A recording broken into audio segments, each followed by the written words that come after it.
Saya lihat juga di sosmed nih Pak Anies nih lagi dibilang Pak Anies lewat timnasnya pengen menghapus BUMN dan mengganti dengan koperasi kalau menang. Ya ini sepertinya ada yang perlu diluruskan nih Pak Anies nih. Bahkan sudah diberikan statement sambutan dari yang bersangkutan gitu. Bertanya, kalau BUMN dihapus, gimana nanti pegawainya? Gimana jutaan pegawainya?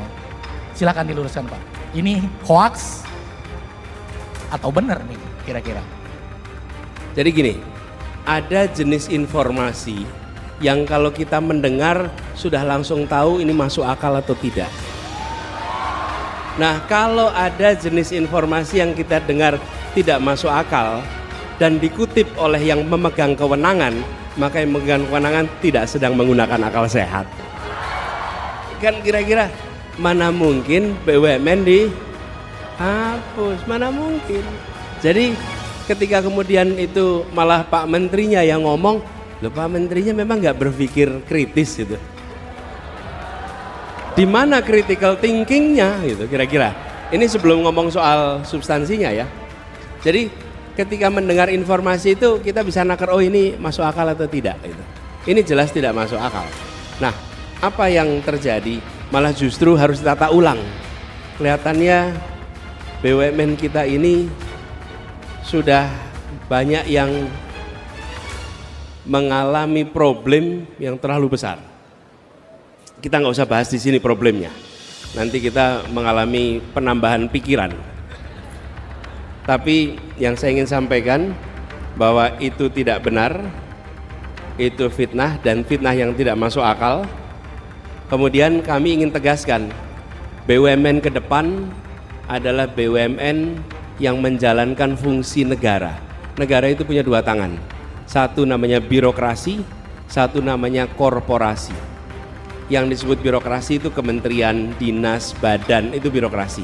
Yang kedua namanya korporasi, BUMN, BUMD. Okay? Dua-duanya punya tugas melakukan pembangunan. Jadi badan usaha milik negara jangan dipandang sebagai badan mencari untung bagi negara. Negara tidak bekerja mencari untung. Saya tadi malam katakan negara tidak berdagang dengan rakyatnya. Okay? Jadi dia menjalankan fungsi pembangunan. Nah, ada jenis-jenis kegiatan yang kalau dikerjakan pakai birokrasi sulit. Lebih mudah bila dikerjakan lewat korporasi. Saya beri contoh, kami di Jakarta mengelola kendaraan umum. Bisa dikelola pakai dinas perhubungan, bisa. Tapi kalau pakai dinas perhubungan ada ketentuan regulasi yang rumit. Kalau belanja pencatatan aset rumit sekali, aset negara. Mau melepas aset rumit sekali.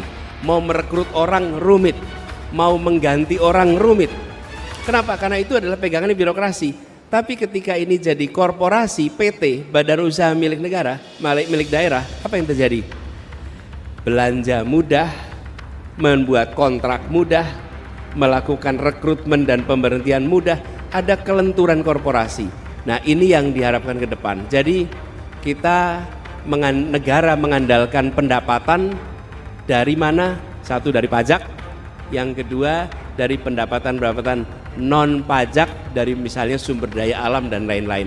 Tetapi badan usaha milik negara bukan diarahkan untuk mencari keuntungan, tapi diarahkan untuk menjalankan fungsi pembangunan yang baik kalau punya untung, tapi bukan sebagai prioritas nomor satu. Gitu kira-kira.